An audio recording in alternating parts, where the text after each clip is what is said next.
Hebreos en el capítulo 1. Usted puede ver ahí en pantalla, tenemos un nuevo logo porque vamos a comenzar una nueva serie de Navidad durante este mes de diciembre. Y hemos llamado a esta serie, ¿quién es este niño? Usted ve nacimientos, ¿cierto? Pesebre le llaman a algunos lados, manger, en inglés, si no me equivoco. Así que vemos que este mes de diciembre comienza a tornarse en un ambiente de celebración acerca del nacimiento de Jesús. Es una tradición cristiana. Y acá muchas veces este mes de diciembre también se presta para muchas disputas. Algunos que apoyan la celebración de la Navidad, otros que atacan la celebración de Navidad y se lanzan unos a otros. Pero déjeme decirle que esto entra en lo que es nuestra libertad cristiana. Si usted no quiere celebrar el nacimiento de Cristo por una convicción personal, porque su conciencia le dice que eso está mal, no hay ningún problema, no lo haga. Pero los que queremos celebrar el nacimiento de Cristo y conmemorar este acontecimiento que ha marcado la historia de la humanidad, permítannos hacerlo. También está en nuestra conciencia, y los que creemos que este es un tiempo de celebración especial, es nuestra libertad.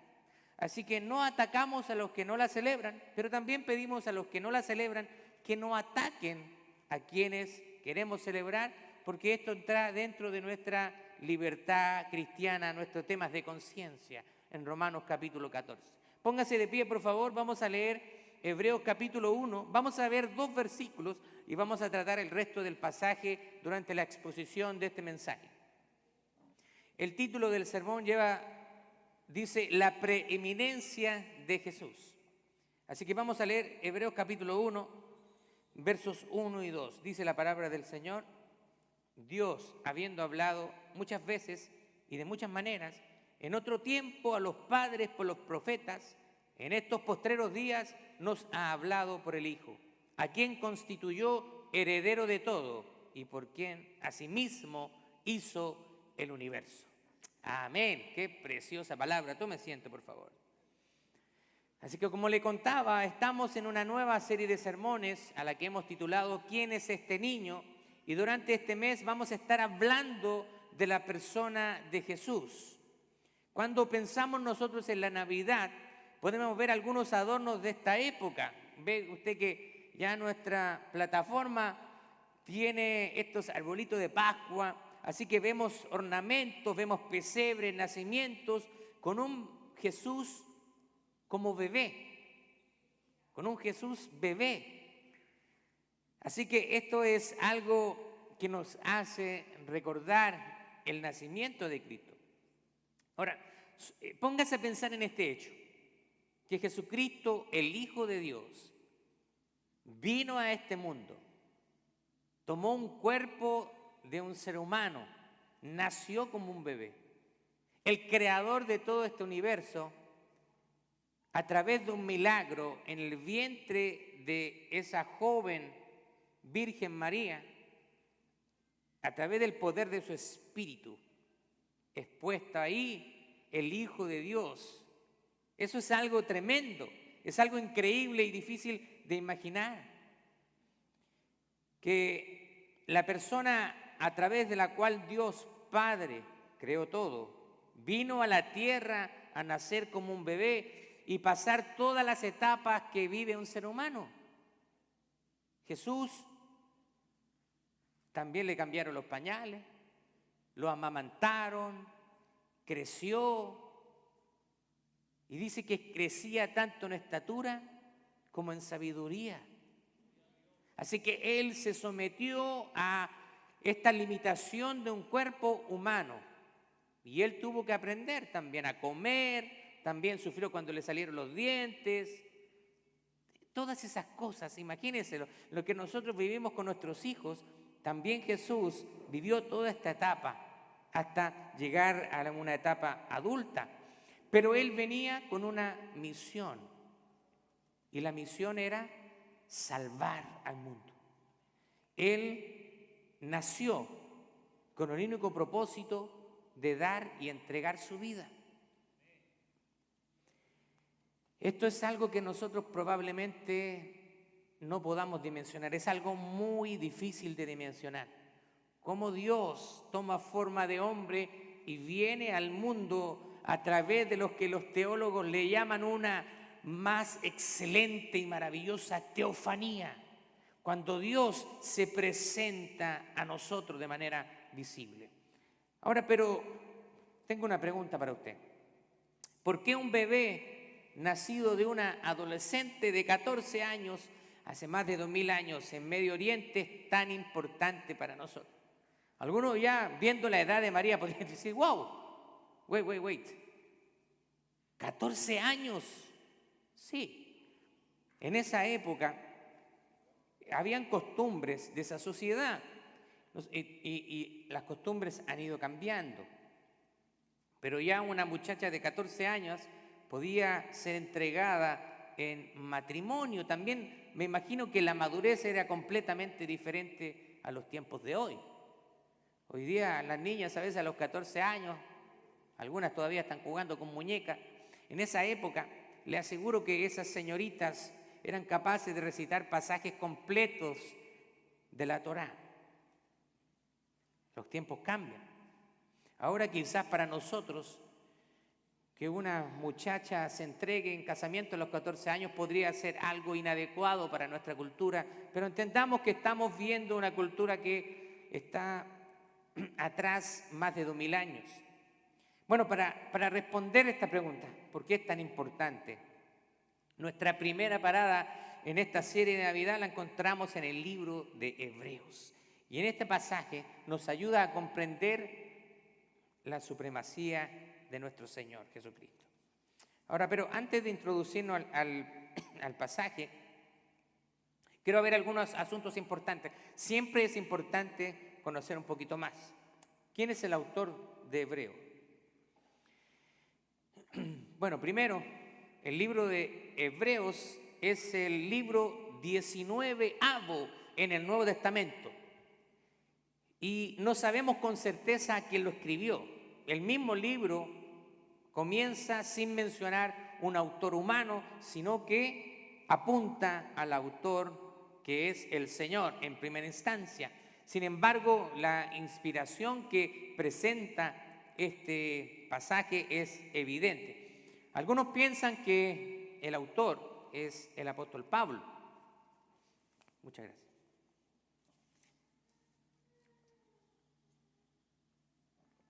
Esa es mi posición personal. Algunos piensan que el escritor fue el apóstol Pablo a raíz de la gramática en la manera de expresar el texto y lo comparan con los escritos de Pablo y hay mucha similitud. Algunos piensan también que puede haber sido Bernabé, Apolos, Aquila o Priscilas, incluso algunos Lucas. Y hay algunos también que piensan que puede haber sido María, la madre de Jesús.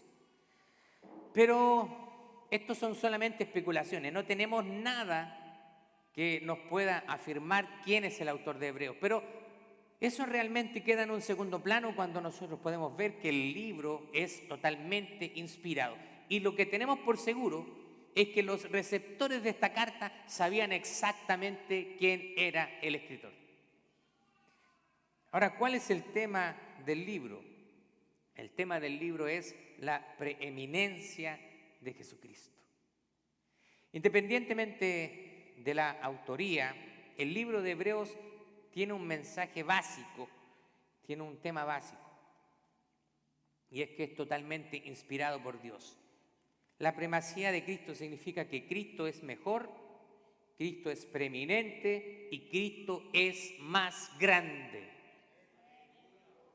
¿Cuáles son los receptores de la carta?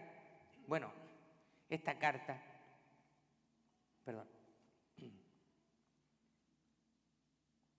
esta tos todavía me está molestando, no me quiere dejar, ya varias semanas ya. Los receptores de la carta son judíos cristianos y ellos estaban enfrentando a una tentación de renunciar a la fe y volver al judaísmo. ¿Se ha visto usted alguna vez tentado a dejar todo atrás cuando vienen los problemas, cuando vienen las dificultades. Hay personas que dicen, no, yo a ver, cuando no estaba en la iglesia parece que tenía menos problemas. Y a veces pensamos de esa manera.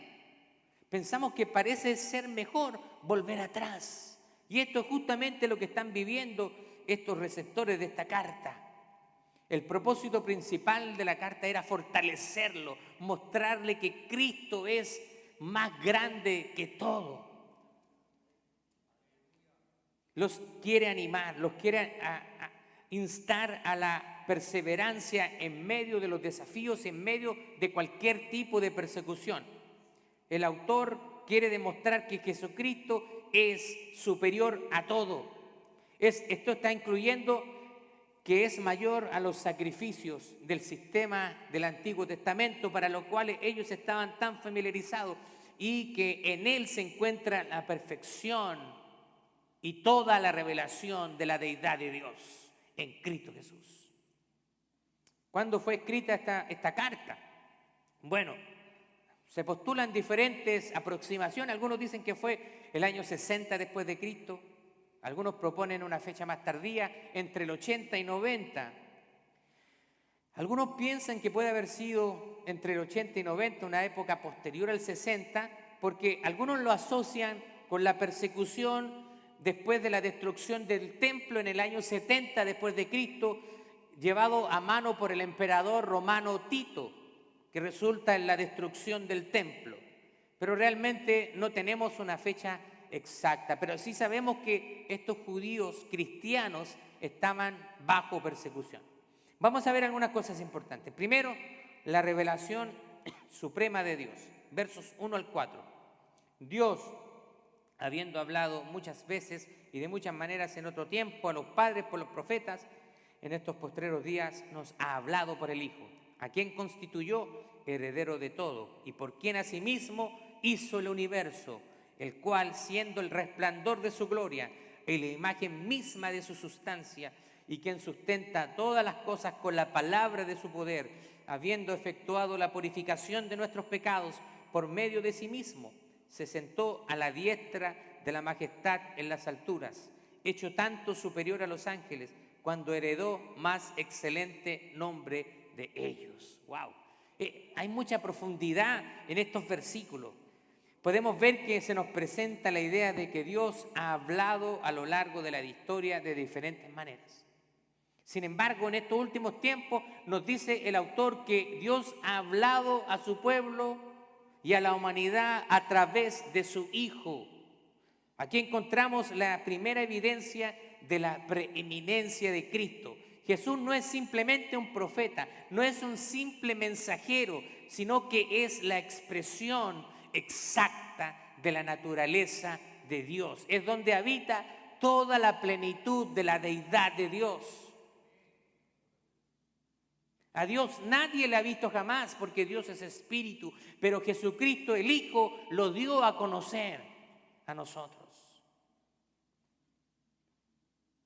Jesús, en su ser, en su obra y en su palabra, vemos que está la plenitud de Dios en él. Ahora, Dios habló a través de los profetas en el Antiguo Testamento. Durante más o menos un transcurso de 4000 años, y ahí la palabra de Dios dice que habló muchas veces y de muchas maneras, de diversas maneras. A nosotros, a Dios no lo podemos limitar de qué manera Él puede hablar. Dios se reveló a través de visiones, sueños y otras formas. Vamos a ver algunas de ellas. Habló a Moisés a través de una zarza ardiente. ¿Se acuerda el pasaje de Éxodo, el capítulo 3, cuando está Moisés y hay una zarza y él se acerca y dice: detente, quita tu calzado porque la tierra de donde estás, tierra santa es? Así que Dios habla a través de una zarza. También escribió en las paredes. ¿Se acuerda Daniel capítulo 5, verso 5, cuando hay una palabra de juicio contra el rey por haberse levantado y haber insultado el nombre del Señor y los artefactos del templo? También Dios habló a través de una voz audible. Tenemos en Samuel capítulo 3, verso 4, Samuel. Y Samuel no sabía de dónde venía la voz. Va a donde el sacerdote, ¿me está llamando? No, yo no te estoy llamando. Escucha la voz nuevamente, vuelve, ¿me estás llamando tú? No, no. Y ahí entiende el sacerdote y le dice, mira, cuando escuches esa voz, dice, heme aquí, Señor, porque es el Señor quien te está hablando. Gloria a Dios, ¿no le parece tremendo? También Dios envió mensajes a través de ángeles. Por ejemplo, a Lot en Génesis capítulo 19 enviaba a ángeles a entregar mensajes. También habló a Elías, dice esto me parece muy, muy grandioso, por un silbo apacible y delicado. Dios puede hablarte a través de un silbo apacible y delicado. En medio del silencio, tú puedes estar en tu casa, en el bosque, en la playa, y Dios puede hablar a tu corazón. Puede traerte palabras sobre ti. También habló a Isaías por una visión celestial, en Isaías capítulo 6, y podríamos dar muchos pasajes más. Así que nosotros no podemos limitar a Dios de cómo Dios puede hablarnos. A través de los profetas habló Dios, dice muchas veces y de muchas maneras. Y el último profeta en el Antiguo Testamento fue Malaquías. Ese libro que no nos gusta escuchar, sobre todo cuando habla de la parte cuando dice robará el hombre a Dios. No, eso es del Antiguo Testamento. Pero la palabra de Dios dice que toda la Escritura es inspirada por Dios y útil para nosotros. Así que Dios habla a través de Malaquías, quien fue el último profeta. ¿Y sabe qué? Profetizó la venida de Juan el Bautista 400 años de que esto sucediera. Pero luego de esto, conocemos lo que se llama un periodo de silencio de 400 años. Entre Malaquías y el libro de Mateo hay 400 años de silencio. ¿Qué significa esto? Que Dios no habla ninguna palabra, no entrega revelación, no entrega ninguna cosa a ningún profeta. Dios permanece en silencio. Pero después de 4000 años de hablar y 400 años de silencio, usted ve el milagro del libro de Hebreos, donde dice, y en estos postreros días nos ha hablado por el Hijo, a quien constituyó heredero de todo, por quien asimismo hizo el universo. Y sabemos que la revelación del Señor a través de Cristo está plasmada en su palabra. La palabra del Señor, el canon, la Biblia está completa. Muchos hoy en día claman recibir una nueva revelación de Dios. Muchos han dicho que han recibido palabra de Dios. Tenemos al Islam a través del Corán, una supuesta revelación al profeta Mahoma, pero déjeme decirle que eso ocurre 600 años después de Cristo. Así que yo prefiero que mis fuentes sean mucho más cercanas. Y los escritos bíblicos se encuentran dentro del primer siglo, algunos solamente unos años después de la muerte de Cristo. Aquí también en Norteamérica, para no quedarse atrás, ahí en el sur de Nueva York, un profeta llamado Joseph Smith dice que recibe una nueva revelación este profeta y que Jesús le dijo que ahora la iglesia se había desviado, así que él tenía que entregarle una nueva revelación. Si él hubiera conocido la Biblia, habría entendido que eso no era posible, porque la palabra dice, el que añade o quita a las palabras de esta profecía sea anatema. La revelación está completa. Pablo dice, incluso si viniera un ángel del cielo con otro evangelio, eso no es posible. Ya la revelación está completa. Vemos cómo han terminado estas sectas. Los mormones, Joseph Smith murió asesinado porque andaba de pueblo en pueblo engatusando a mujeres y tenía un harem de bastantes. Entonces los padres de estas muchachas salieron y lo lincharon. Así que la vida de José Smith lamentablemente no terminó bien. Hoy en día la secta del mormonismo sigue aún vigente. Hablan de Jesucristo, pero también hablan de una nueva revelación, el libro de Mormón. No hay ningún libro aparte de la Biblia que sea inspirado por Dios.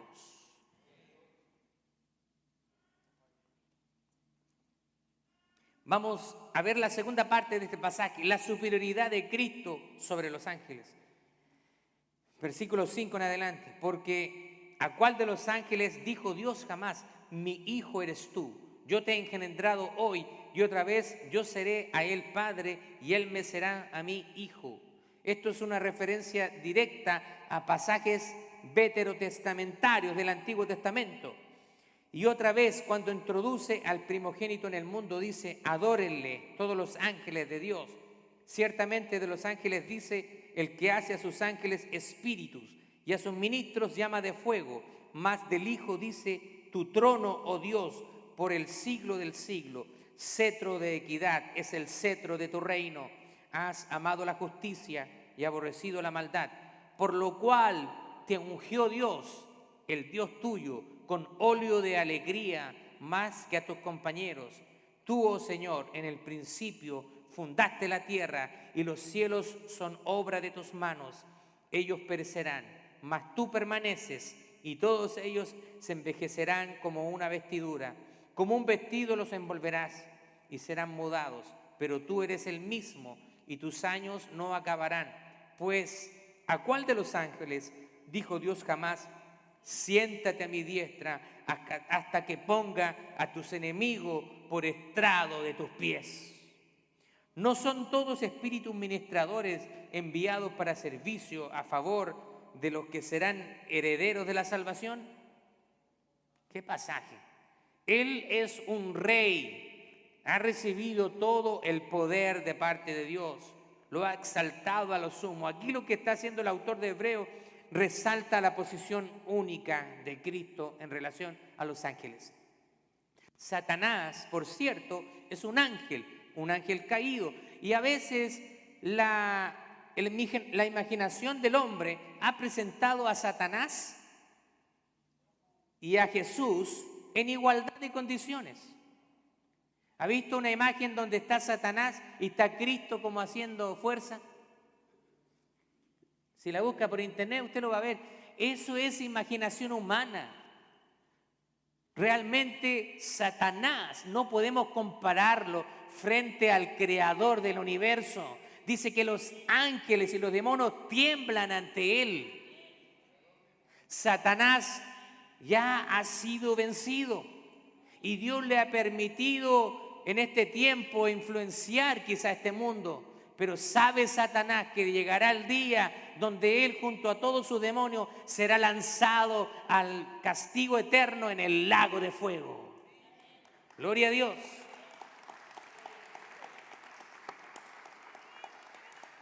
¿Sabe qué? El lago de fuego Dios lo preparó para los ángeles malvados y Satanás, pero lamentablemente algunas personas también van a llegar a ese lugar. Dios no quiere eso, pero las personas rechazan a Dios.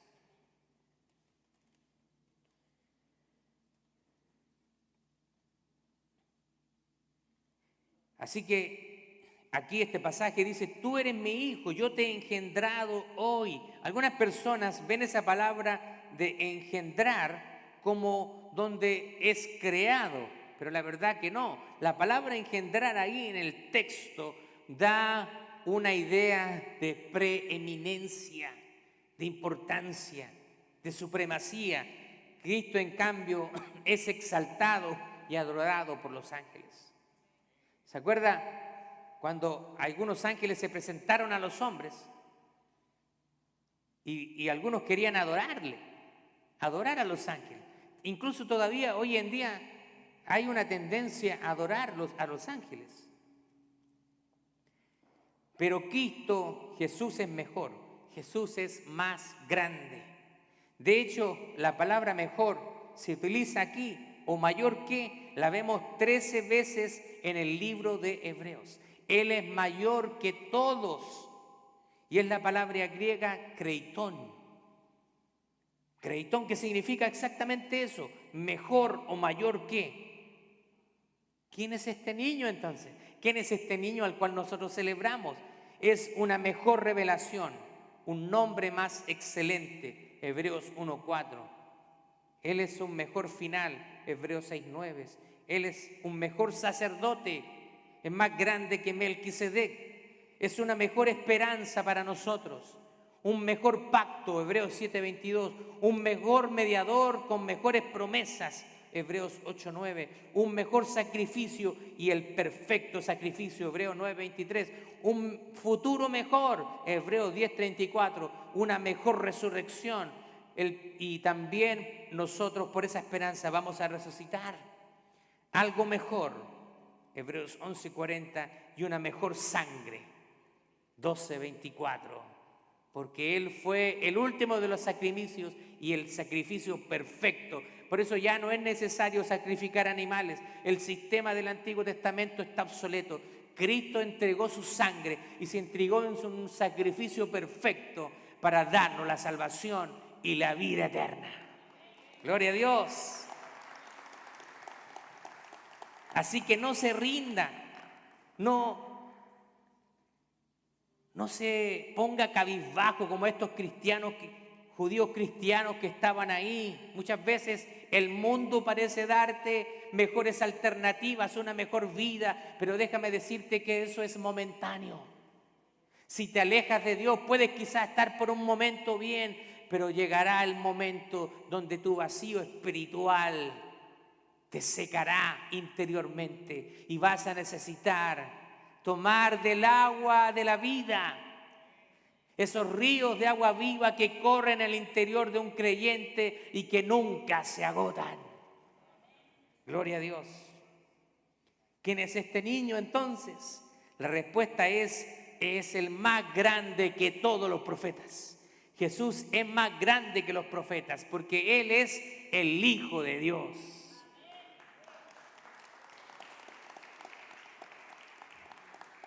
Y la creación se sujeta a Cristo, a su autoridad. Versos 10 al 12. Y tú, oh Señor, en el principio fundaste la tierra y los cielos son obra de tus manos. Ellos perecerán, mas tú permaneces y todos ellos se envejecerán como una vestidura y como un vestido los envolverás y serán mudados. Pero tú eres el mismo y tus años no acabarán. Jesús, a través de Él fueron creadas todas las cosas. Hay personas que no les basta con la evidencia y ellos durante un tiempo se ha pensado que la religión es algo de ignorantes. Y algunas personas dicen, no, yo no creo en Dios, yo creo en la ciencia. ¿Ha escuchado eso? Incluso hay una película ahí de Nacho Libre. Dice, I don't believe in God, I believe in science. Y con esa frase, ¿qué tratan de decir? Que al parecer la ciencia es algo racional. O la explicación de la creación del universo a través del método científico. Pero déjeme decirle que para el ateísmo, para sostener el ateísmo, se requiere mucho más fe que creer en Dios. Porque al menos nosotros llegamos a Dios a través de pensar en el diseño inteligente, que todo lo que vemos tiene que haber sido creado por alguien. Usted no me creería si yo le digo que este edificio un día venimos y se apareció de la nada. Hubo una explosión aquí y apareció este edificio. Usted me va a decir, no, eso no es posible.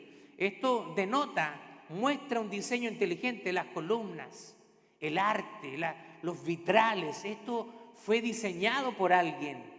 Cuando usted ve el cuerpo humano, ve la perfección, el diseño de un ser supremo inteligente. Pero un ateo le dice que no había nada y que a partir de nada se produjo una explosión. Y que esa explosión, que no sabemos ni siquiera cómo se dio, si había combustible, si había algo que pudiera causar esa ignición, se creó una célula y a través de una célula se produjo inteligencia. Se hizo muy famoso también la teoría de la evolución de Charles Darwin. Y algunos sostienen la teoría de la evolución y dicen que el hombre proviene del mono. Ellos provenirán del mono, pero yo vengo de Adán y Eva. Y encuentran fósiles y tratan de conectarlo. Han mentido incluso. Han mentido para poder sostener la mentira del ateísmo. Y ellos dicen que tratan de justificar la evolución de las especies por lo que se llama la adaptación. Si usted lee de darwinismo, usted va a ver que en las Islas Canarias ellos dicen, no, este pájaro presenta evolución porque adaptó la forma del pico. Pero científicamente eso no es cambio de género, es adaptación. El pájaro sigue siendo pájaro, aunque cambió su pico, pero sigue siendo pájaro. Usted puede ir a la internet y ponga Living Waters o aguas vivientes, cuando Ray Comfort confronta a los eruditos del ateísmo en las universidades más prestigiosas de los Estados Unidos, los deja callados, sin palabras, porque no pueden sostener el ateísmo. El ateísmo, más que ser una ciencia, es rebelión contra Dios. Porque aunque pareciera Jesucristo aquí mismo, ellos no lo van a aceptar. Es un problema del corazón, más que de evidencia. Así que el autor de Hebreos nos lleva más allá a afirmar que Cristo es el creador de los cielos y la tierra. Y las mismas fuerzas que gobiernan la creación están sujetas a Él. Dios sostiene todo esto. ¿Cómo es que el planeta Tierra se encuentra flotando en medio de la nada? ¿Cómo es que el Sol se encuentra a una distancia exacta de la Tierra? Si estuviera un poco más lejos, nos congelaríamos. Y si estuviera un poco más cerca, nos quemaríamos. Una exactitud tremenda. ¿Cómo es que la Tierra puede girar en torno a su propio eje durante 24 horas, dando origen al día y a la noche, y también girando a través del movimiento de traslación, provocando lo que son las estaciones del año? ¡Wow! Ese es nuestro creador.